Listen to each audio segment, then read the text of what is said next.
La masacre de Amityville, historia de terror. La madrugada del 13 de noviembre de 1974, en el tranquilo pueblo de Amityville, Nueva York, algo indescriptiblemente macabro ocurrió en una elegante casa de estilo colonial ubicada en el 112 de Ocean Avenue. Desde fuera, la vivienda parecía un hogar perfecto. Blanca, imponente, con 2 ventanas en el ático que se asemejaban a unos ojos que lo observaban todo. Pero aquella noche, esas ventanas se convirtieron en los testigos mudos de una masacre. En el interior vivía la familia DeFeo, formada por 7 miembros. Ronald DeFeo Jr., apodado Butch, tenía 23 años. Siempre había sido problemático, consumía drogas, se peleaba con sus padres y se sentía fuera de lugar. Sin embargo, lo que nadie sospechaba era la magnitud del odio y el tormento que llevaba dentro. Según los registros, a las 3:15 de la madrugada, Bush tomó un rifle calibre 35. En la casa reinaba el silencio absoluto, apenas interrumpido por el golpeteo del viento en los árboles. Con pasos lentos y decididos, entró primero en el dormitorio de sus padres. Ronald DeFeo Sr., su padre, dormía profundamente junto a su esposa, Louise. El primer disparo retumbó como un trueno en la calma nocturna. Una bala le destrozó el pecho a su padre.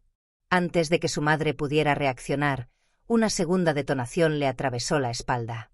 Ambos murieron sin poder defenderse.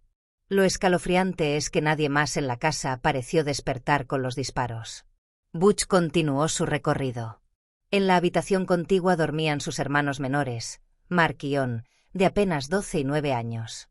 Les disparó a cada uno mientras yacían de lado, inmóviles. Luego fue al cuarto de sus hermanas, Allison de 13 y Dawn de 18. Ambas corrieron la misma suerte, balas certeras, disparadas a quemarropa mientras soñaban. El silencio volvió a caer sobre la casa, un silencio cargado de muerte. En apenas unos minutos, 6 vidas fueron arrebatadas. Solo Butch quedó en pie, manchado de pólvora, con la respiración agitada y el eco de los disparos retumbando en su mente. Más tarde, alegaría que unas voces dentro de la casa lo habían obligado a hacerlo. Voces que le susurraban, que le exigían sangre. A la mañana siguiente, fingió normalidad. Fue a trabajar como si nada, pero al anochecer, entre gritos fingidos de desesperación, corrió a un bar cercano diciendo que habían asesinado a toda su familia. La policía acudió de inmediato y encontró la escena que jamás olvidarían: los 6 cuerpos acostados boca abajo, alineados en sus camas, como si alguien los hubiese acomodado después de matarlos. No había señales de lucha. Nadie había intentado escapar. Era como si hubieran estado paralizados, o como si algo invisible los hubiese mantenido dormidos. Butch fue arrestado y, tras un proceso lleno de contradicciones, terminó confesando los crímenes. Fue condenado a cadena perpetua. Pero lo inquietante no acabó ahí. El legado maldito.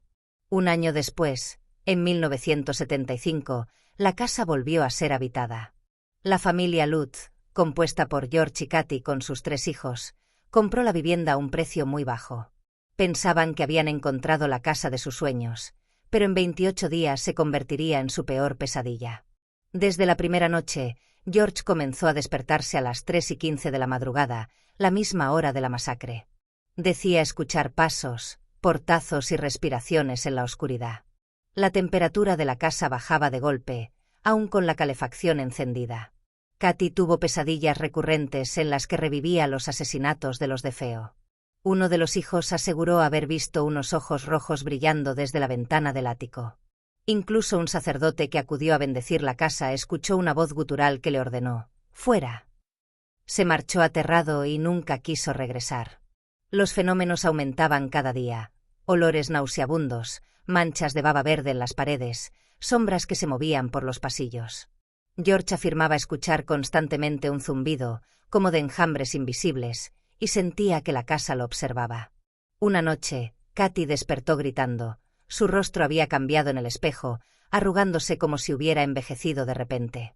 El clímax llegó cuando los Lutz vieron figuras espectrales junto a las camas de sus hijos, y una voz susurrante comenzó a repetir los nombres de los muertos.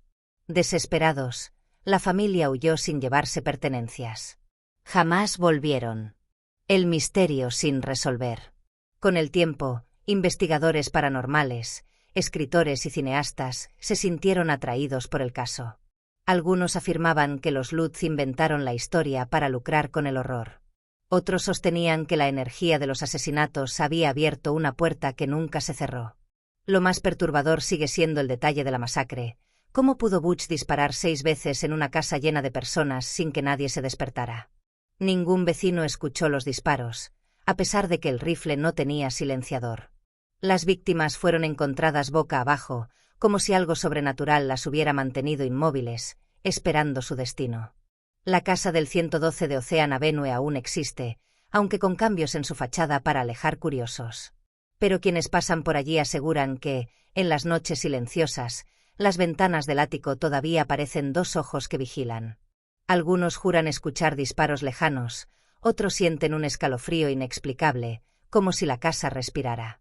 La masacre de Amityville sigue siendo uno de los casos más terroríficos y enigmáticos de la historia. Una mezcla de crimen atroz y actividad paranormal que se niega a morir, alimentando películas, libros y leyendas. Al final, lo que ocurrió en esa casa quizás nunca tenga una explicación. Pero si alguna vez caminas por Ocean Avenue y ves esa casa blanca con techo inclinado, recuerda, detrás de esas paredes, 6 personas murieron brutalmente, y quienes intentaron vivir allí después huyeron aterrados. Dicen que la casa no solo está maldita. Dicen que la casa está viva.